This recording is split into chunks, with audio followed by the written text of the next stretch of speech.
Good morning. Today going to talk about indoor advertising. Marketing മാനേജ്മെൻറ്റിലെ unit 14 ആണ് നമ്മൾ discuss ചെയ്യുന്നത്. ഇൻഡോർ അഡ്വർടൈസിങ്ങിന് വരുന്നതാണ് direct mailing. Catalogue, price list, bulletin, folders, circulars etcetera send to customers on or potential customer directly by post at regular intervals.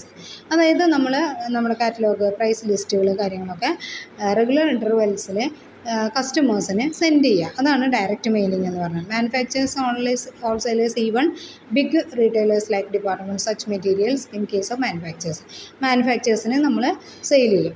അതായത് promotion പർപ്പസിന് വേണ്ടിയിട്ട് നമ്മൾ ഓർഡർ ചെയ്യുക എന്നുള്ളതല്ല, നമ്മുടെ പ്രൊഡക്റ്റുകളുടെ റേറ്റിലുള്ള ചേഞ്ചസ്, പിന്നെ അതുപോലെ തന്നെ പുതിയ പുതിയ ഓഫറുകൾ കൊടുക്കുന്നത്, അങ്ങനെയുള്ള കാര്യങ്ങളെക്കുറിച്ചിട്ടുള്ള ഇൻഫർമേഷൻസാണ് ഡയറക്റ്റ് മെയിലിങ്ങിന് പ്രൊമോഷൻ പർപ്പസിന് വേണ്ടിയിട്ട് ചെയ്യുന്നത്. The mailing list has been carefully prepared and regularly updated with necessary changes.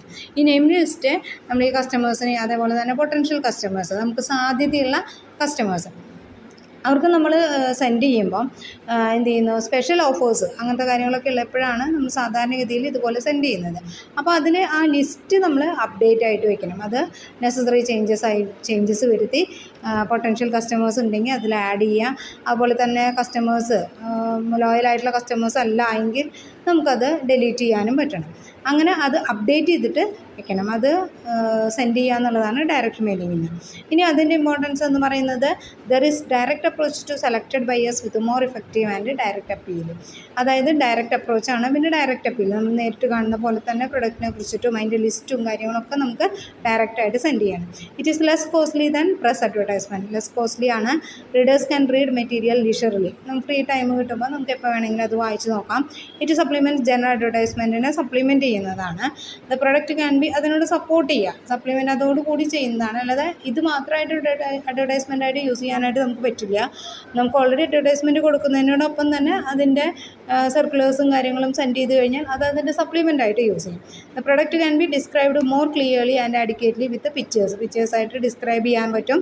Then it develop personal touch with potential buyers which has great psychological impact. അതിന് ഗ്രേറ്റ് സൈക്കോളജിക്കൽ ഇമ്പാക്റ്റ് ഉണ്ടാവാനായിട്ടുള്ള chances ഉണ്ട്. Next വരുന്നത് factors considering in selecting best advertising media. Best advertising media, നമ്മൾ പല type of advertisement മീഡിയയിൽ പല ഓഡിയോസിലായിട്ട് നമ്മൾ discuss ചെയ്ത് കഴിഞ്ഞു.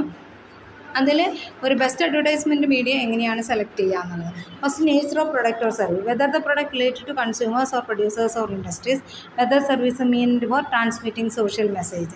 Nature of product or service. Next, nature of potential buyers.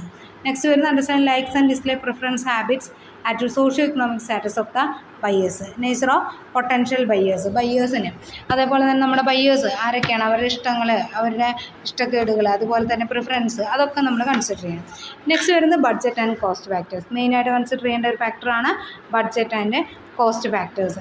Then cost media, circulation media, അതുപോലെ തന്നെ ലാർജ് ഓർഗനൈസേഷനൊക്കെ ആണെങ്കിൽ ടെലിവിഷൻസൊക്കെയാണ് കൂടുതലായിട്ട് അവർ സെലക്ട് ചെയ്യുക. സ്മോൾ ഓർഗനൈസേഷൻസ് ആണെങ്കിൽ ന്യൂസ് പേപ്പേഴ്സൊക്കെയാണ് നമ്മൾ കൂടുതലായിട്ട് യൂസ് ചെയ്യുന്നത്. അതായത് കോസ്റ്റും അതുപോലെ തന്നെ നമ്മുടെ ബഡ്ജറ്റും കൂടി കൺസിഡർ ചെയ്യണം. In addition to the above factors, the advertiser should keep in mind the criteria, the number of persons influenced. ആരൊക്കെയാണ് നമ്മൾ ഇൻഫ്ലുവൻസ് ചെയ്യാൻ ഉദ്ദേശിക്കുന്നത്, ക്ലാസ് ഓഫ് പേഴ്സൺസ് ഇൻഫ്ലുവൻസ്, ഏത് തരത്തിലുള്ള ആൾക്കാരെയാണ് നമ്മൾ ഇൻഫ്ലുവൻസ് ചെയ്യാൻ ഉദ്ദേശിക്കുന്നത്, condition under which the persons are influenced, അവരെ ഇൻഫ്ലുവൻസ് ചെയ്യുമ്പോൾ ശ്രദ്ധിക്കേണ്ട കണ്ടീഷൻസ് എന്തൊക്കെയാണ്, നേച്ചർ ഓഫ് കോമ്പറ്റീഷൻ, എങ്ങനെയാണ് അവിടുത്തെ കോമ്പറ്റീഷൻ, എങ്ങനെയാണ് the type of advertising message, ആ മെസ്സേജിൽ നമ്മൾ ഏത് ടൈപ്പ് അഡ്വർടൈസിങ് മെസ്സേജാണ് നമ്മളവർക്ക് കൊടുക്കേണ്ടത്, അതൊക്കെ നമ്മൾ കൺസിഡർ ചെയ്തിട്ട് വേണം ഏത് മീഡിയ വേണം എന്നുള്ളത് നമ്മൾ സെലക്ട് ചെയ്യാനായിട്ട്. Okay, thank